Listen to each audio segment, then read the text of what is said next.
know. All right, Oh, I've you're started recording the. this? Yes, that's in the recording. Well, I'm so excited. All right, all right, here we go. Alrighty. All Hello, right. Yukon Game Development Club. Oh wait, do you want? Are you gonna like do? I was Oh my gonna God, we're say a little recording. thing, and then I Please was gonna go. pass it I'm over so to sorry. you. It's okay. It's okay. There's not a lot of people here, so we're all kind of in like a giddy mood. Um, Hello, everyone on YouTube. Unfortunately, there wasn't a massive audience today, and Coulter was not able to properly present. Um, Maybe we'll do that another time. I understand everybody's busy with midterms. Um, but today we have Joe Schiro here, who's going to be presenting the social feedback loop. Joe is a fifth year DMD student. He's super cool. He's very knowledgeable in social media, and he has a lot of really interesting takes and thoughts to say about it and how they affect games. So I'm going to pass it over to him. Thank you, Joshua. I'm so excited to be presenting to the Yukon Game Development Club on this fine Friday afternoon. I hope everyone is enjoying the nice and beautiful weather. We finally have some nice clear skies. I don't know about anyone else where they are. I had a little bit of the rain this morning, but after the rain cleared up, it's been a semi gray day. Nonetheless, I'm here because I have a passion for social media, but I also have a very large passion for video games as well. Um, and I really Joshua came to me and asked me, let's find something different to present for the presentation series, and I was like, I think I can throw you something a little different. I think I can throw you some kind of curveball. So I developed this marketing media theory surrounding social media and how it has been, it's been kind of running the games industry the last few years, especially with the evolution of social media alongside, communication, especially in the digital age during a pandemic. Um, Social media has been one of the core ways that I've been able to stay in touch with friends, whether it be following my friends on TikTok or, tuning into a friend's Twitch stream. I always find that social media is able to keep me together with some of my closest friends that I might not talk to every day. So, who is this guy and why should I listen to him? Well, I'm Joe Schiro. I'm a digital media and design major concentrating in business strategies. I'm a senior or a fifth year. This is my super senior year. It's been really fun. My resume includes a content coordinator position as an intern at the World Wrestling Entertainment Corporation. That was a very phenomenal summer internship. I was also the co-director of dancer relations for HuskyThon 2020. That was not the latest HuskyThon, but the one before the pandemic. So I've also been in the SMAC Lab course, which is a Yukon Digital Media and Design business course centered around studying social media analytics for real life clients in the Connecticut area and actually the greater New England area. We've been getting newer clients from all over the country, so it's been really cool to be a part of that class for the last 2 semesters. Last but not least, my latest position in my ever so growing repertoire of legendary positions is content coordinator at Pyrebug Studios. Josh just really came to me and like Nick Fury at the end of Iron Man. It was really cool. I love helping out wherever I can. Some fun facts about me. I have a dog named Daisy. That's her in my gaming chair with my headset on. She's very adorable. We got her a few months ago, so she's a very very young, brand new pup. And I also own a Sega Dreamcast. For those of you who could ever doubt my credibility as a video gamer. So, before we really dive into games marketing and social media, I think that it's important to, take a look at gaming's like social media ecosystem. There's so many different platforms, some that I may have even missed in this presentation. Nonetheless, I think that anyone who's ever played video games has at least interacted with some type of form of live stream and or content, media, video, or even friendship through these services. I know that I've spent countless hours on YouTube watching all the latest tutorials and my favorite games, and different reviews. But there's so much content on just YouTube that it's astronomical, the amount of data that we are exposed to every single day. And these are just some of our wonderful platforms we use to access that data. So I wanted to start by going through some of games marketing's evolution with popular culture. So I started with this "Play It Loud" commercial, which for anyone who is sensitive to flashing colors and/or lights, I this is your warning for this portion of the video. I will only be playing a short snippet of the commercial just to show you the overall vibe. But this is a little slice of what games marketing was like in the 1990s. Music, no skateboarding, no shouting, no gum chewing. Keep off the grass. Do not feed the animals. Have a nice day. We want to be free. We want to do what we want to do. We want to have a good time. And that's what we're going to do.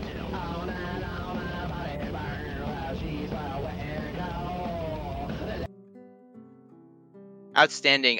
This is probably my favorite commercial from this era of television, mainly because it's just so brash and so different. It really contrasts the Wii U's marketing, which saw a bunch of a family on a couch, playing like Mario Kart. I really love this commercial. I think it just oozes this brash '90s air of rebellion. And I think that Nintendo of all companies, did a kick-ass job coming up with this presentation, this beautiful commercial. So it's probably my favorite of the '90s s commercials. Really enjoyed it, and it just goes to show that this was kind of how you got attention. You had to be bold, you had to be out there, you had to be heard. And this is a good reflection of the youth at the time. They wanted to be out there. Like Bart Simpson was like the character. I always bring up Simpsons in my presentations, but Bart Simpson was like the character to be in the '90s. So Music, no skateboard. let's go to the next slide. Cool. So going into social media's precipice. So social media wasn't, it was around, but it was in its infancy. It was, something that a lot of the youth was getting into, but something that Nintendo did for Super Smash Bros. Brawl, which you can actually still access this website today. That's how I got these screenshots. Is the Super Smash Bros. Dojo. I remember going on this website and looking at characters and just like any information that I could get about any new character that was coming to the game. I used this, and a lot of other people did, and it was basically like Twitter before like Twitter was really a big thing. So it's interesting to see how game companies came up with their own versions of social media before social media really took off. So here's another video. This is gaming's attempt at viral marketing. So this happened in the 2010s with Dead Space 2. This was their "Your Mom Hates Dead Space 2" marketing campaign. So there's a little bit of gore because it is Dead Space, so that's your warning. But I'll be going into a little bit of the video. I think it's 2 minutes, so I'll make it. We'll watch a little bit of it.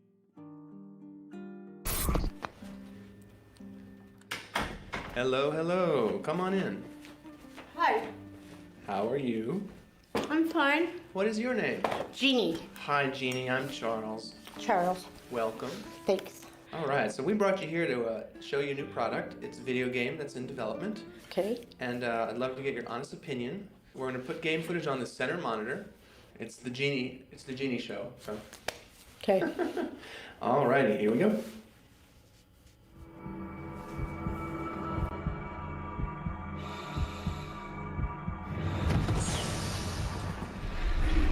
No, that's scary.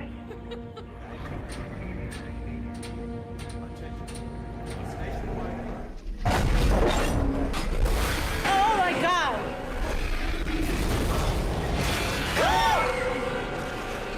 Okay, that scared me. And that's icky. Oh my gosh. Yeah, so as you can see, even by the more videos tab, they did this with a bunch of different mothers, and it's you may love it, you may hate it, but I think it's just one of the funniest marketing campaigns to ever come out of the Thank you 2010s, very much, especially for Jeannie. video games. You're a Okay. trooper. I Is that appreciate that your bad? feedback. I'm just a She's this woman especially is like extremely jittery for the entire experience. Whoa. And this, lends itself to the rest of the video, all the other videos in the commercial series.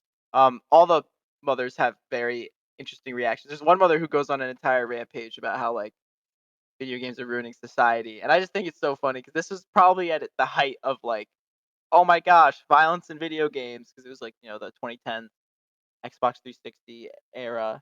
So yeah, it's just really interesting to see how game companies tried to capture virality in their marketing.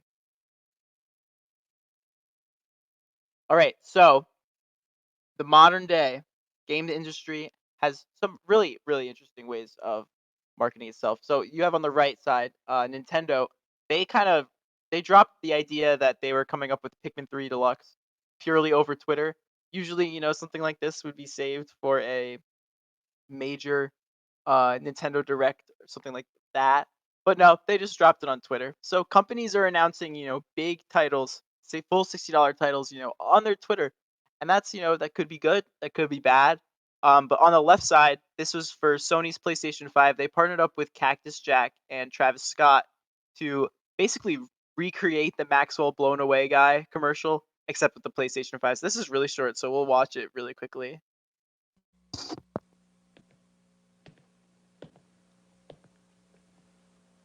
The usual, sir? Please. Even after 500 plays, our high-fidelity tape still delivers high fidelity.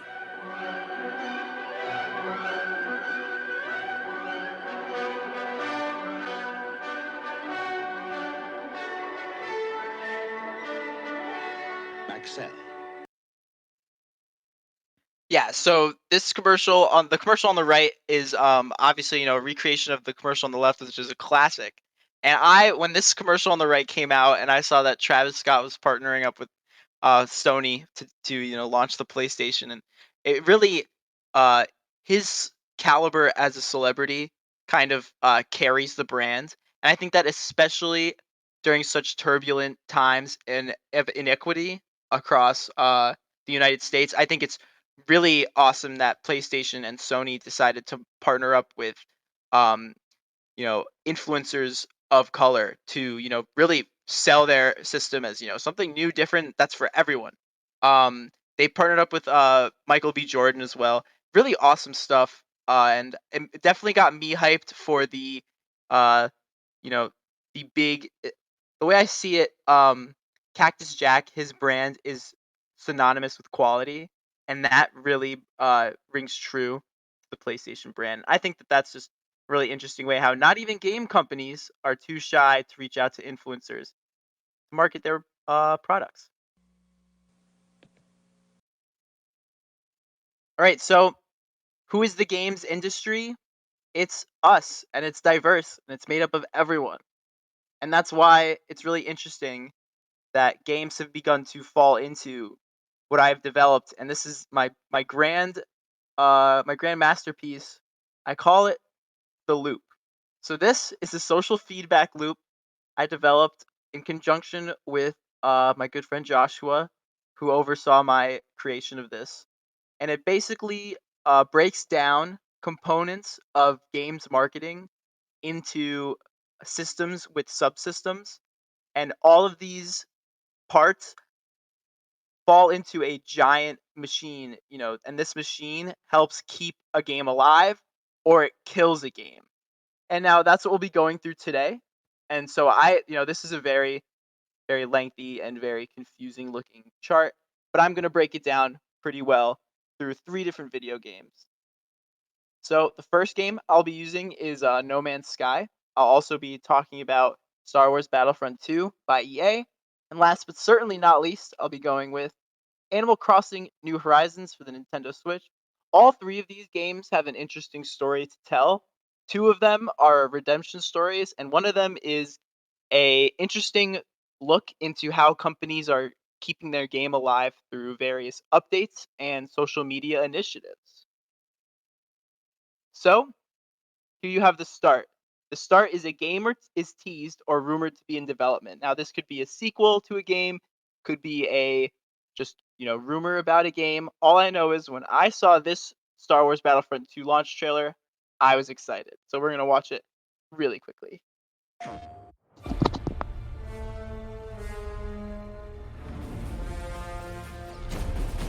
Get ready!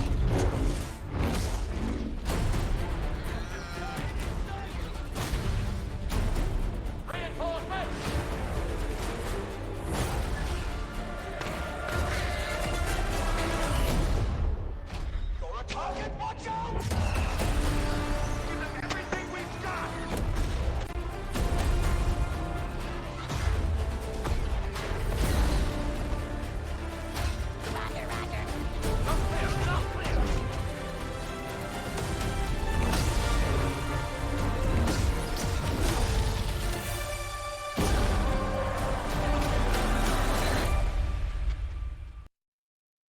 Yeah, I still get chills when I watch that trailer. I am a huge Battlefront fan. I have been a fan of Battlefront ever since the original games, made by Pandemic Studios. But when it came to this game, I was so excited. My jaw dropped when I saw the battle droids and the clone troopers. That's my favorite era of Star Wars, so I was really excited to see it. Such portrayed with such accuracy and such love for the franchise. But that was, of course, until I, like many gamers, saw this post on Reddit, which I believe is still the number one most downvoted post on Reddit, which was the infamous Pride and Accomplishment for Unlocking Different Heroes post made by the EA community team, basically addressing the large outcry from fans detesting the star card and player and character unlock system in Battlefront 2. A game like Battlefront 2 was succeeding Battlefront 1 made by EA, which was very DLC heavy and very berated by fans for not, capturing that original Battlefront spunk. And a big part of Battlefront 2 is that, EA wanted to give you all the DLC for free, but it seemed like it was all locked behind a highly monetized system, and people wanted that to change. So the second part of the loop is No Man's Sky. And now No Man's Sky as a game, it was launched and it was hyped up, but when it was launched, the gamers, me like many other gamers were very very angry and very, we felt like the product that we were promised was not delivered on, and we probably spent an entire weekend hating this dude. But over time, through life content and an update and life period, games like No Man's Sky and Star Wars Battlefront 2 can prosper. And that's where Animal Crossing comes in as well. Now, life content can help breathe new life into a game and really keep players engaged. So, what we see with No Man's Sky is a plethora of expansions and the follow up on a promising multiplayer aspect, which is actually what got me into the game to download it. It's available through Xbox Game Pass, so I was able to play with a few buddies and explore a few planets, and it was honestly a really engaging and really fun time. They've really, it's really been redeemed.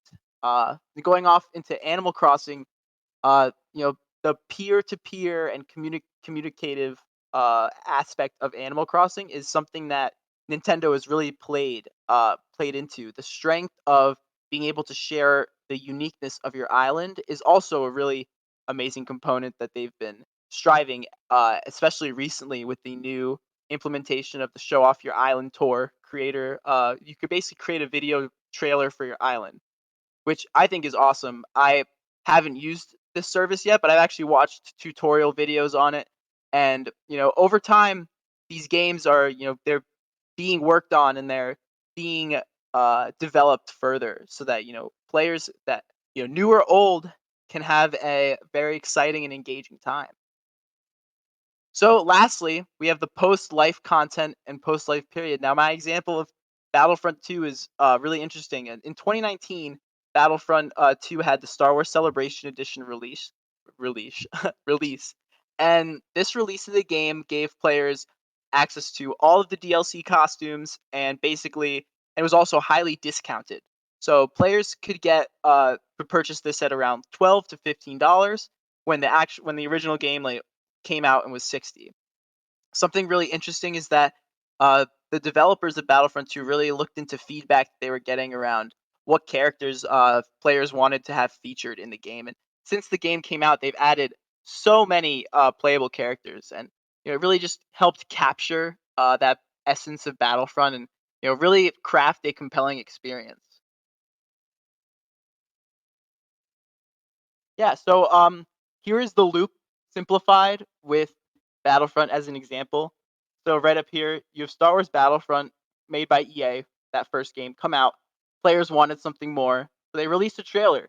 But when, you know, the idea of the mechanics were released, gamers, really didn't like that. And the game was scored very terribly for that. And most IGN's Tom Marks basically put it as, it's essentially just a Star Wars tourism game, and that's really not something that players wanted. If we wanted to get Star Wars tourism, we would get a ticket to Galaxy's Edge. I mean, that wasn't available at the launch of this game, but nonetheless, it's a pretty solid comparison. Over time, though, EA really, redeemed themselves, which is, you know, like poetry, it rhymes, which is a famous George Lucas quote. Star Wars, just like Darth Vader, was terrible in the beginning, but eventually redeemed himself. So, you know, I also have a few other examples that kind of, you know, get back to this idea of a social media feedback loop. So I'm going to go into a few of those now before the conclusion of my presentation. So first we have Fortnite. Everyone knows what Fortnite is. Needs no introduction. However, what really brought Fortnite into the cultural zeitgeist, and you know, I, like a lot of other gamers, we kind of always knew what Fortnite was ever since it like started to gain traction, and around like early like 2017, late 2017, like early 2018, and it really exploded when Ninja and Drake played it together. I was always the gamer of my friend group, and when I had a bunch of my friends come up to me and ask me like, "Oh, dude, like Drake is playing this like game where like you and 100 other players like Hunger Games it out in like an area," I was like, "Yeah, and it's really popular, and it's interesting to see how." Sorry, excuse me. Fortnite has been able to capture players with the inclusion of various characters from pop culture. I mean, I am a huge fan of Star Wars, so I, came back for the Mandalorian skin. They also had an entire Marvel season pass, which is another really cool brand crossover. It's really interesting to see how they, find their way to wiggle themselves into the news every now and then. Next, we have social media and the Xbox One. So, pictured on the left, right here, is the Xbox One's launch in Japan. As you can see, there was a lot of people coming, ready and avidly waiting. And by if people were cones, then there would be, but absolutely no one was there for the launch. And this photos like this went viral, especially during the last generation's beginning, like the entrance of most of these consoles. But it's really interesting to see how Xbox, through Sea of Thieves, began marketing their hit game to the new Japanese audience by highlighting the monster mechanic in the game. So for those of you who have never played Sea of Thieves, basically it is a pirate ship game where you and a few friends get together and you go on a pirate ship and you sail an ocean. Now, something that can happen when you have a lot of loot is a megalodon or a kraken can spawn. And as you can see, these two pieces of artwork, which were released to coincide with the Japanese release of Sea of Thieves, basically highlight these two huge monster events because they are very epic events. I would definitely recommend looking up some gameplay just to see the experience and the type of musical vibe that really goes into this game. It's very finely woven to craft a very rich experience. And I think that Xbox JP did a fantastic job deciding to highlight this portion of the game because Monster Hunter's popularity in Japan is unrivaled, maybe rivaled by that of Dragon Quest in the earlier days. But it's just really interesting to see how they've decided, hey, let's take this portion of the game and let's market it because Monster Hunter had like that entire choir come up and like present their game, and I thought that was really cool. So, lastly, I basically have a fairly small version of the social media feedback loop, but I decided to take Stardew Valley as the example. So we have Stardew Valley, which is a, spiritual successor to Animal Crossing and, many life simulator games like Harvest Moon that we've all played and loved in the past. And we have Concerned Ape. So the creator of Stardew Valley basically made his Twitter account the game's customer service. So people follow him for not only news on the brand of Stardew Valley to see what is happening with the company with this new board game, any new updates. They're also going to him for support. As you can see in the bottom right, this tweet, which is fairly recent, is just an update of him explaining to the community that Switch players can have one of their glitches fixed. And that within itself is a really interesting component on how, you can grow social media for a company, but you can also grow social media as a person. And that's really interesting. So Stardew Valley within itself has lended itself to a very solid feedback loop. I know a lot of content creators have been creating let's plays, creating really fun games or really fun reviews centered around Stardew Valley, and it'll be really interesting to see how Concerned Ape keeps up with the social media and marketing game for Stardew Valley in the future. So, last but not least, here's another picture at the loop. It's really interesting to see how content creators and social media really feeds into this system that's able to finally weave together a growing community. I'm Joseph Schiro, and it's time for questions. This is the part where everybody unmutes their mics and claps.